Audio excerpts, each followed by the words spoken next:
Olá pessoal, sejam bem-vindos à nossa primeira videoaula de português. Eu sou a professora Tânia Onofre e estou aqui hoje para falar de mais um dos assuntos que tantos nos motivam a aprender a cada dia um pouco da nossa linguagem, a decifrar os códigos verbais e não verbais que nos norteiam, que fazem parte do nosso dia a dia. Como vocês sabem, em nosso dia a dia nós utilizamos inúmeros textos para estabelecer a nossa comunicação, sejam eles textos verbais, escritos, orais, não verbais, os visuais, e todos esses textos são utilizados com o propósito de transmitir as nossas informações, transmitir a nossa opinião, o nosso ponto de vista, transmitir as nossas mensagens e para nos fazermos entendidos.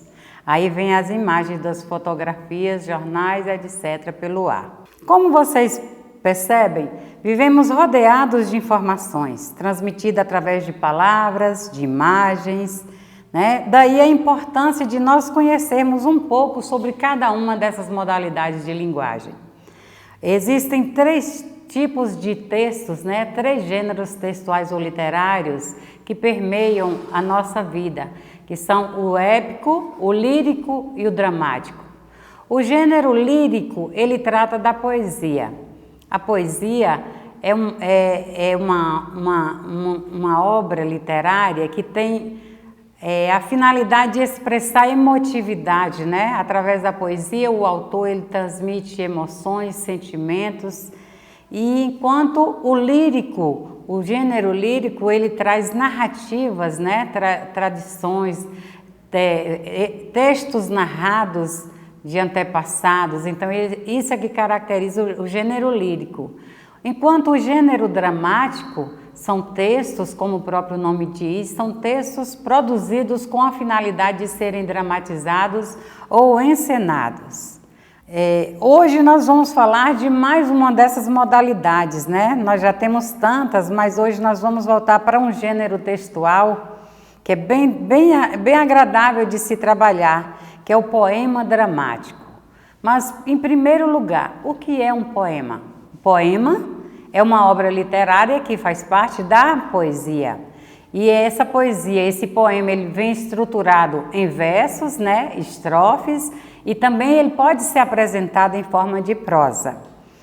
E todos eles, como nós dissemos, são utilizados para expressar as nossas emoções e os nossos sentimentos.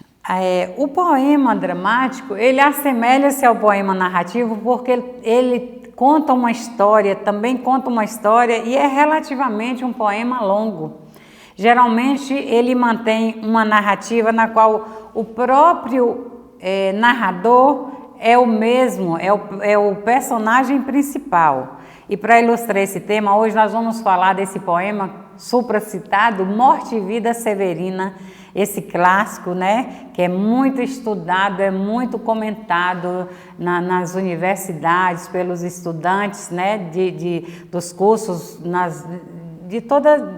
praticamente todas as áreas, desde o Enem até o curso superior, nas suas formações, ele é muito trabalhado por conta de tratar de uma realidade que diz respeito a nós, brasileiros e especificamente nordestinos. Como vimos, João Cabral de Melo Neto nasceu em Pernambuco e ele tinha essa preocupação demasiada com a situação do povo brasileiro, com a realidade do povo brasileiro. E o poema Morte e Vida Severina, ele é também conhecido como o Alto de Natal Pernambucano. Por que um Alto de Natal Pernambucano? O que é um alto? O alto é um relato.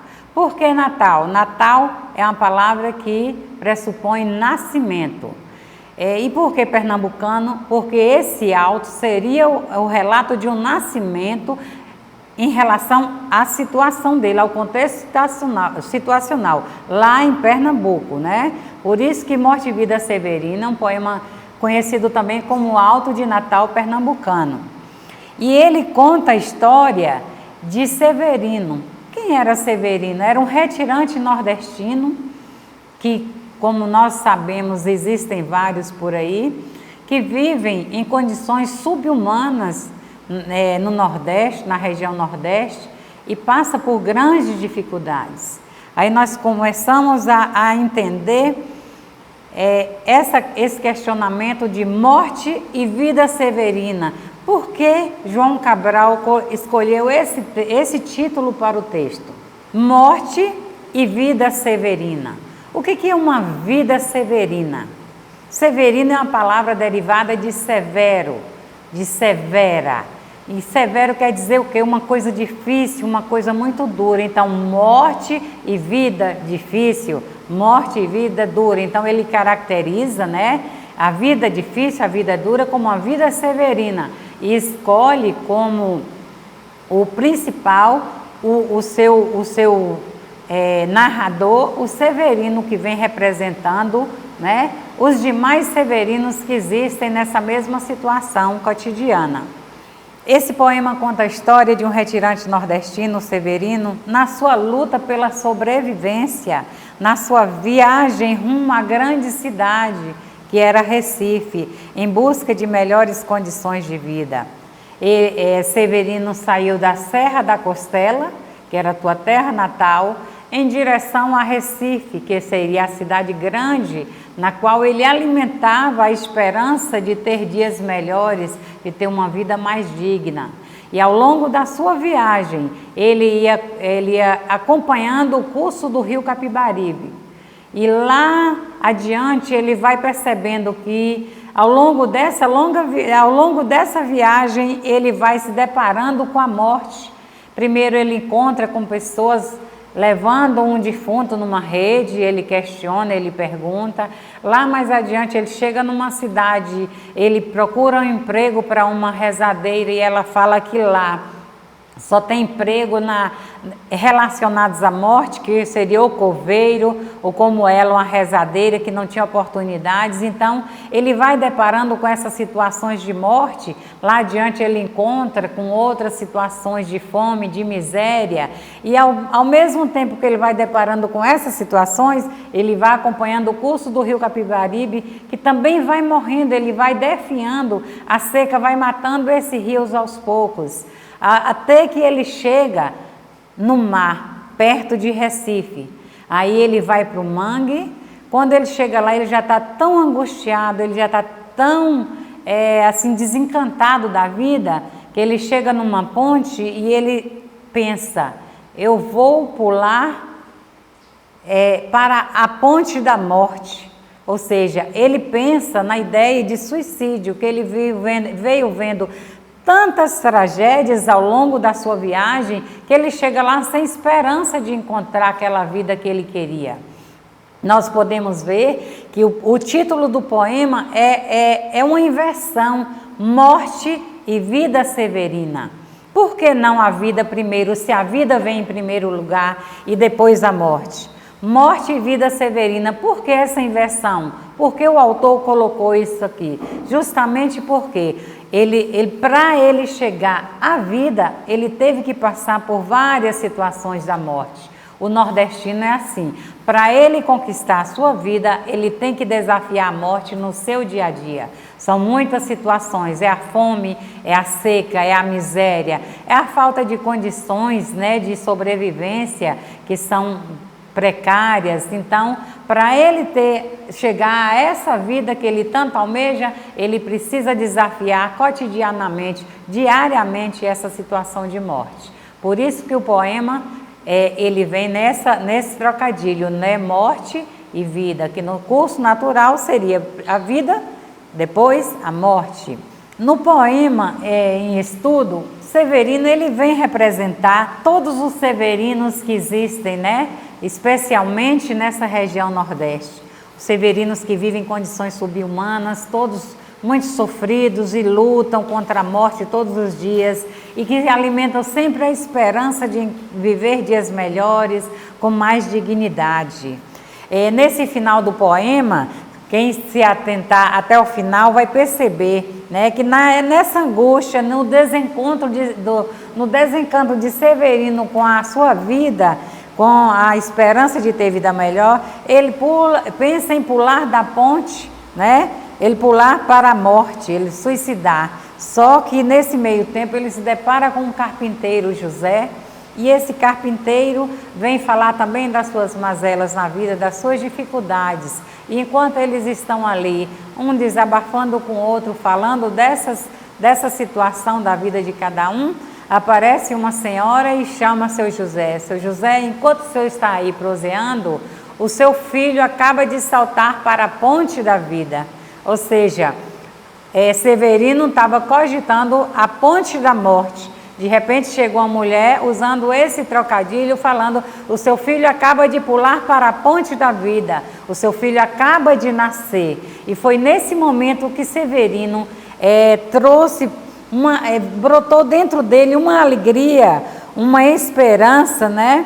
Que aquela criança que acabava de nascer, ela simbolizava a importância da vida, o quanto a gente deve valorizar a vida e assim lutar para vencer as dificuldades, a persistência, né? A perseverança em viver, porque a vida é uma dádiva e essa dádiva nós temos que cultivá-la, nós temos que fazer de tudo. Então, esse texto é um texto que traz muita reflexão para nós. Será que nós estamos sendo tão perseverantes?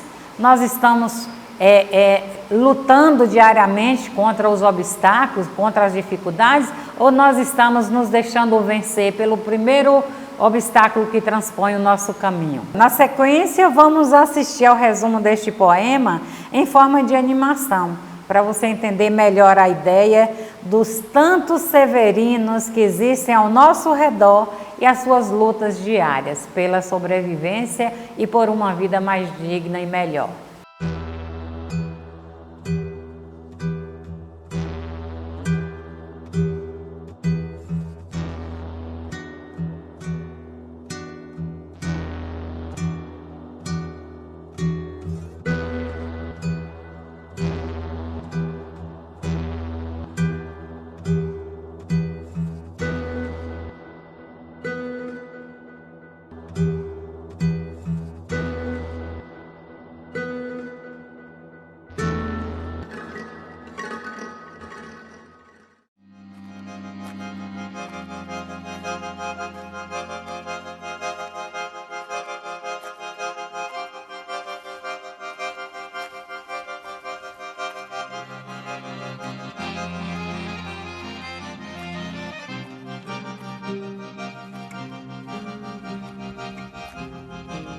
Antes de sair de casa, aprendi a ladainha das vilas que vou passar na minha longa descida. Sei que há muitas vilas grandes, cidades que elas são ditas. Sei que há simples arruados, sei que há vilas pequeninas, todas formando um rosário cujas contas fossem vilas. Todas formando um rosário de que a estrada fosse a linha.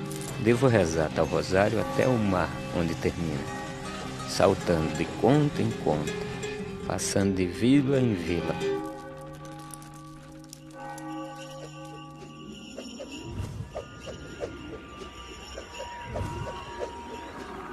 Vejo agora, não é fácil seguir essa ladainha.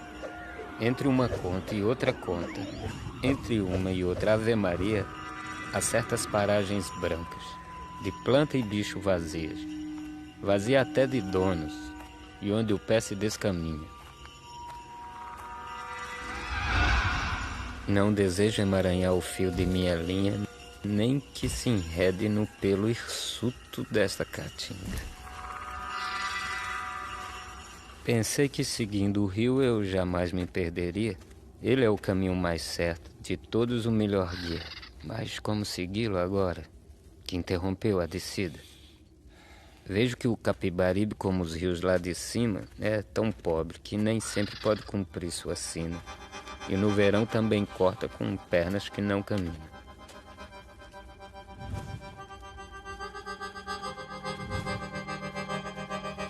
Tenho que saber agora qual a verdadeira via entre essas que escancaradas frente a mim se multiplicam.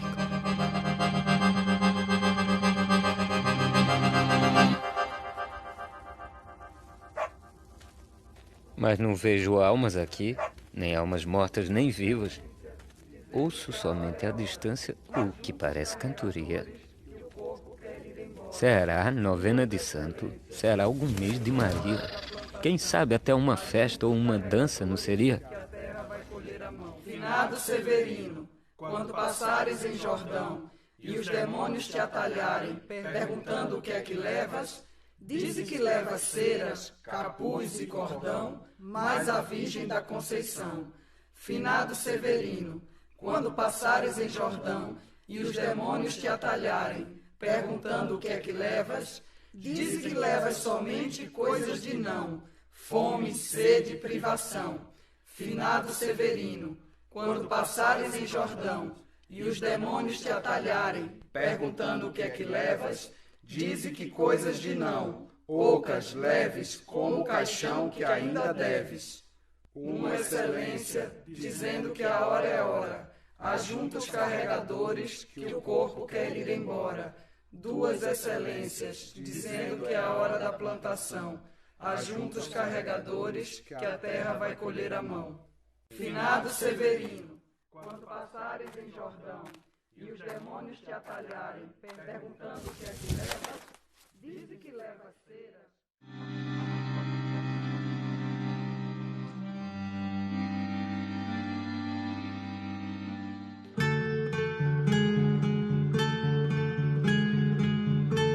Então, meus caros alunos, esta foi a aula, nossa primeira videoaula, e nos veremos nos próximos momentos aí, para conhecermos um pouco mais dessa nossa maravilhosa língua portuguesa.